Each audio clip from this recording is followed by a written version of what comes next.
Ça veut dire que sur ce plan, on répond aux nécessités du pays et aux objectifs internationaux.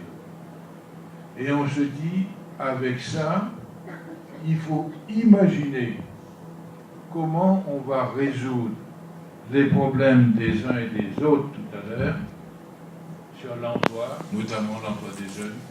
Qu'est-ce qu'on va faire sur le logement, sur l'agriculture? Eh bien, nous disons à partir de là, de cette énergie qu'on va créer nous-mêmes à la région. Ça ne coûtera pas 500 millions par an comme aujourd'hui.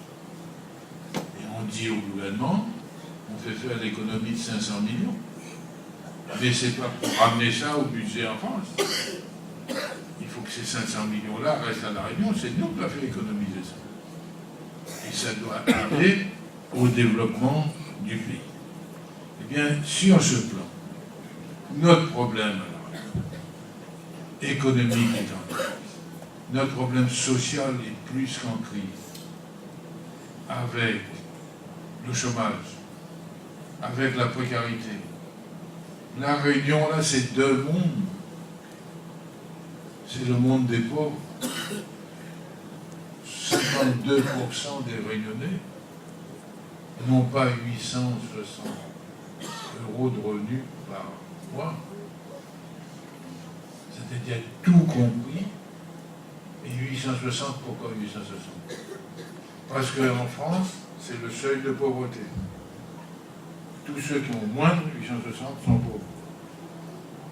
Mais nous, le prix est plus cher qu'en France, le coût de la vie et tout. Ça veut dire que la moitié de la Réunion est au seuil de pauvreté. Et sur les 52%, il y a 17,5% qui ont moins de 330 € pour vivre. Mais ça, c'est les gens qui sont dans leur coin. Ça, c'est les rémistes.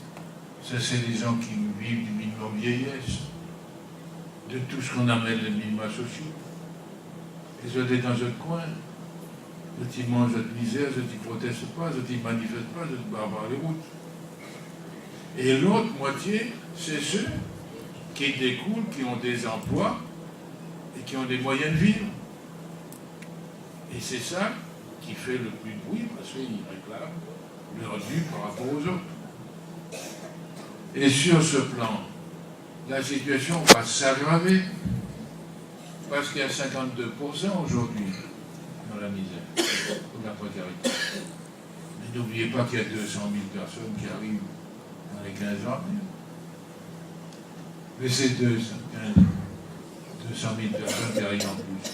Si on ne développe pas des activités, si on ne donne pas de nouveaux travaux au-delà de ce qui existe, on va vers la catastrophe.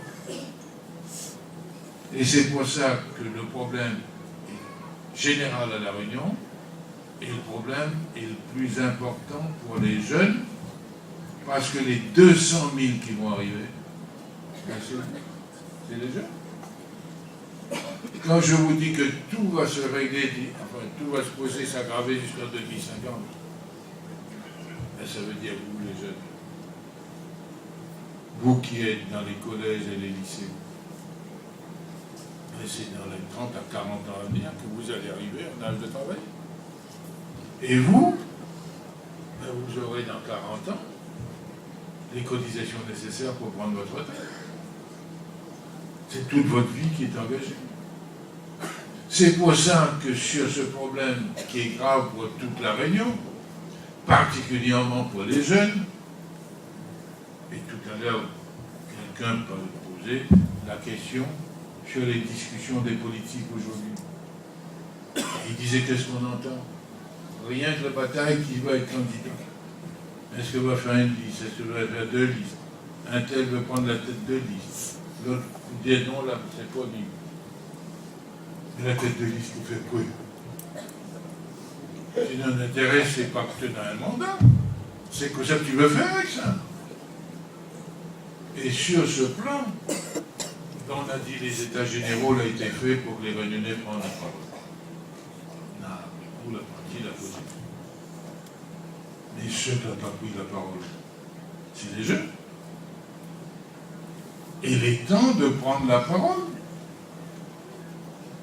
C'est le sort des jeunes qui va être mis en cause. Et je ne serai jamais mieux défendu que par jeune. Compte pas sur papa, quand il dit compte pas sur papa, grand-papa pour travailler la lumière. Vous n'y dites compte pas sur papa, à ton de l'élu pour ça vous êtes. Si je n'ai pas mis les autres directement dedans, si je n'ai pas dit avec force ce que je t'y veux, et surtout que si je t'y dis non seulement voilà ce que je t'y veux, mais je t'y annonce que je aussi je t'y veux. Ça veut dire que nous l'est arrivé du fait de l'augmentation de la population. Nous l'est arrivé au moment de la prise de parole et de la prise du pouvoir par la jeunesse qui va payer le prix le plus lourd dans les 40 ans qui viennent. Et c'est pourquoi l'heure est venue de faire en sorte que les jeunes rentrent sur la scène sociale. À ce qui veut dire que la politique qui est faite, c'est eux qui vont payer les conséquences. Et qu'ils veulent une politique positive pour qu'eux, ils en bénéficient. Et non pas les autres. C'est pour ça que, sur ce plan, il arrive, pour régler le problème de l'emploi et tout, n'a qu'une solution. C'est de créer le développement. L'emploi, c'est pour des gens qui ont un projet, un travail. Et on peut dire, comme dans le chômage dans tous les secteurs traditionnels, quels sont les nouveaux secteurs à ouvrir? Eh bien, prenons un secteur. Prends le secteur des 52% au RMI, je parlais de ça. Nous disons ces crédits-là, utilisez-les pour l'activité. Faites le travail et là du travail. On va prendre un exemple. Il fait 200 000 tonnes de sucre d'arbre, péniblement. 200 000 tonnes. Combien on transporte de déchets à La Réunion par an? 500 000. Et on traverse ces 500 000 tonnes, on rafle ça partout pour amener ça à Pierrefonds et à Bagatelle. Et on vous dit les deux stades d'enfouissement vont être pleins dans quelques années. Et ça représente des centaines de millions de dépenses. Eh bien, nous disons, pourquoi faire à tout prix comme en France? En France, c'est 63 millions d'habitants. C'est des villes de 500 000, 1 million, 800 000 habitants. C'est un pays industrialisé, mais pour nous ici. Quand vous regardez les déchets, et qu'on trie ces déchets, une très grande partie, c'est des déchets ménagers. Et pourquoi transporter des déchets ménagers sur des centaines de kilomètres pour aller enterrer ça à Pierrefonds ou à Bagatelle? Pourquoi pas faire du compost avec ça? Et c'est un produit très simple. Ça veut dire que tous les écarts qu'on en a à La Réunion, je prends le cas de Salésie, parce que moi j'ai habité Salésie à l'époque, mais quand il prend Salésie, il y a Marapultos, Elbourg, l'île-Amido, Grand-Îlette, je la vois prendre tous ces déchets-là, mettre dans des camions pour envoyer ça à Sainte-Suzanne. Mais il n'y a pas des gens, les réduits là, au chômage, au RMI. Je n'ai pas le droit à un salaire pour trier et valoriser tous les déchets ménagers. Et on fait du compost avec ça. Et le problème à La Réunion, c'est la gravité de l'érosion. L'érosion, La Réunion, c'est dans les 10 pays du monde qui a le plus d'érosion.